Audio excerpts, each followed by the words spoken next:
Hey guys, how's it going? So I got another omnibus review here. Um, as you guys may or may not know, I do love the Ultimate Universe storylines, especially the Ultimate Spider-Man stuff that came out way back in the day in 2001. I think it was. It was that long ago, maybe. Don't you start dogs. So I've seen the Ultimate Spider-Man omnibuses on sale, but I'm like kind of iffy about it because I already got all my Ultimate Spider-Man, so I don't see a reason to get the omnibuses. Um, but when I saw this on sale, I I had to get it. Sorry. Only because there's probably only going to be like two omnibuses because it wasn't a big run. Um, but let's just get into it. The Ultimate Fantastic Four. I think this is one of the most underrated books ever. I don't think anybody really talks about how good this these stories actually are. I loved it from the first issue up to the last issue. Um, I did sell my single issues when I sold my comic collection, so that's why I got the omnibus for this one. And it's so well put together. I love it, and I forgot how good these stories were. So here's the cover. Here's the side. And as always, I took the cover off. And I think there's like, how many issues are there? 33 issues in this set. So you got all these awesome covers, and they packed it full of their classic villains. You got Mole Man, then you have Doctor Doom, Annihilus. There is the Inhumans. The Inhumans look like a whole 180 from what they do in the actual 616 universe. So that was kind of crazy, and it was kind of weird getting used to looking at them. Um, this has the first appearance of Marvel Zombies, which kind of threw me off because I was just like, wait, Marvel Zombies came from Ultimate Fantastic Four. I wasn't expecting it, but when I read the single issues, I was just like, oh my god! And then I did the stupid thing and got rid of them and sold them. I should have kept those, but whatever. Has the first appearance of Namor, Super Squirrel, and yeah, I really dug this one. Now, here's the inside cover. You got Ben Grimm, Susan Storm, and you got Reed and Johnny there. Now, what I like about this is Reed. Reed is not really the smartest man alive just yet. He's just this teenager just trying to get through life. Has feelings for Sue. Johnny is Johnny, and Ben is his longtime friend. Like they show you how when they're in their childhood, Ben's always looking after Reed because everyone's like picking on Reed and beating him up. There's a beautiful blue ink cover there, but I love how they show that there's Reed being born with his mom and dad, and from the very beginning, Reed has this like curiosity and whatnot because he's looking at her hair and she's like, oh my god, he's so interested in my hair, and he's looking at the texture and wondering what this is, and then all of a sudden it goes to him being 11 and getting the crap kicked out of him in the bathroom, getting a swirly. So Ben comes in, knocks the kids around a bit. Like there he is. There's Ben right there. Knocks them around.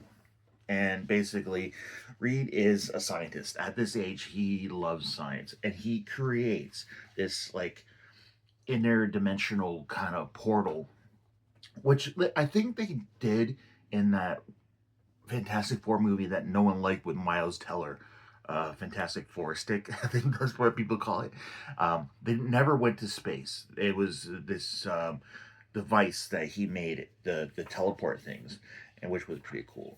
But his father is very abusive, beats Reed, thinks he's a waste because his father really wanted to have a kid like Ben, that plays football and everything else. So at the science fair, Reed brings his gadget there, basically teleport stuff. And what he's not really realizing is he's teleporting things to the negative zone where analysis is, but you'll find that later on in the series. So with the science fair, there's a guy there that goes, "Your son's very gifted. There is a place that can nourish him and make him, even smarter, and we can use his talents for, the greatness." And that is the Baxter Building. So he gets invited to be part of this think group. So he meets Sue there.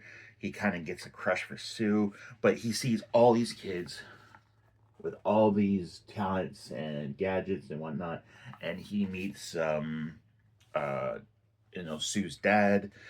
He's alive, and later on, they there's Mole Man. Mole Man's there. So, but Victor Von Doom is there too, and just like in the regular comics, him and Victor have a rivalry, and Victor is just like, you're doing this wrong, Reed. Here's the calculations that you're actually going to need, and blah blah blah. And so, when they do this big test, of course, Victor screws it up, and yeah, so everything gets all muddled up. And then when everybody wakes, they're all in different places. Ben is like somewhere in Mexico, and he turns into the thing. But when they see Reed for the first time, they think he's a monster because Reed's got the stretchy ability. So they fire on him, like they just shoot him, and the bullets bounce back. But he's just like, help me. So it wasn't like a hero's welcome, but they blew up the machine, and then you got some, Ben waking up and a chicken truck hitting him. He's like, what the hell? Johnny was in a coma, and then he kind of woke up, and he's boiling hot, and he starts steaming, and he gets lit on fire. But it's basically like the origin of the Fantastic Four. Like they all get the powers and whatnot, but Sue gets sent to the underworld, and she is there with Mole Man. Mole Man is gross looking, like he is like super gross. And she kind of figures out her powers of invisibility. Now, with when they were doing it, they were just like showing, uh, like invisible, then muscle, no skeleton, then muscle, then flesh, and it's just like, damn. So they're learning their powers and blah blah blah. Now you don't really see Victor here. It's just basically dealing with the Mole Man and everything else, and Ben clobbering time, and they're gonna go save Sue. But all in all, I really love this book. Um, Doom looks a little weird for me. He's got these like goat legs. I don't understand it, but it's kind of weird looking. If I can find, I love the art.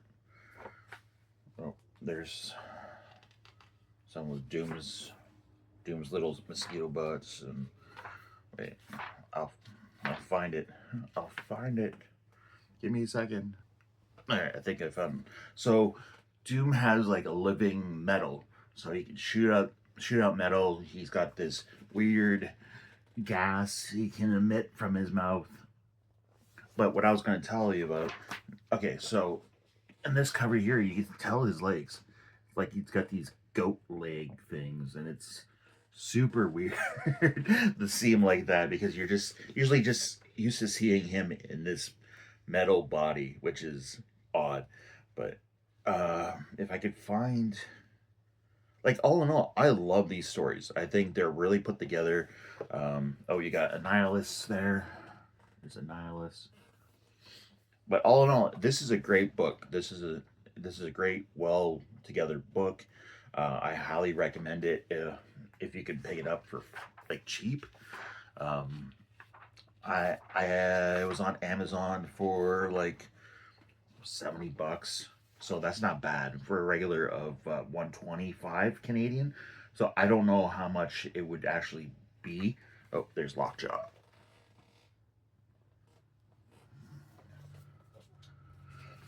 What was I saying? I don't know. So in the states, it might be a little cheaper.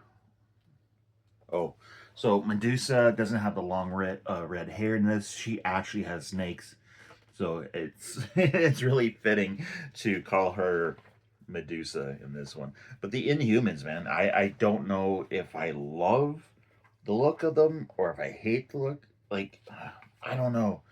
I've never been a big fan of the Inhumans. I think Black Bolt's just whatever. But you got Marvel Zombies there. I think the 3-issue arc with the Marvel Zombies is probably one of the funnest reads ever. You got them right there. But, him and the thing, the Bengals. I've always wondered who was the strongest and just like pounds on Zombie Hulk. Uh, but I thought that was pretty funny. Now for special features, you kind of get. Oh, there's a beautiful panel right there. Them all there. They've eaten Galactus. They got the cosmic power. So you got some specials. You got variants. All the variant covers here are for the zombies. You got an introduction with Mark Millar and Michael Bendis. They're doing a little interview, which is cool. And then you got a script that Millar handed in for issue 1. If you want to see how comic book script is written, I guess that's the way to do it. You got some sketches. But all in all, it's not horrible for special features, I guess. You know, they could have just had a couple things here and there at the end, but yeah, I think all in all, this is a great book. I love it so much. Some more zombie stuff in the back. So, like I said, I believe there's only going to be 2 volumes. The next volume comes out. I want to see January, I think. So that'll finish out that run. And with the second volume, you have Thanos, you have Silver Surfer, you have Galactus. There's some lesser known villains. I think you might have what was it? The Red Ghost with the monkeys. I think you have them. But now this read from this series does turn into a bad guy in Ultimate Doom. Then he becomes the Maker. So when you're reading, if you are reading books, this new line, he is the Maker. This read here is the bad guy. So it's kind of weird seeing him transition from good to, you know, this evil piece of crap. And I just, oh my god, there's so much to unpack in like way future stuff. Like Sue and Ben get together and it's just like, oh my god, this is insane. But anyway, guys, let me know what you guys think. Have you read Ultimate Fantastic Four? Would you pick this up? Would you give it a read? I think this is one of my longest reviews of how excited I am about this book. But anyway, guys, yep, so throw me a like, throw me a comment. If you have not subscribed, please do, blah, blah, blah, and all that other crap. So I love you, and I will talk to you later. Bye, guys.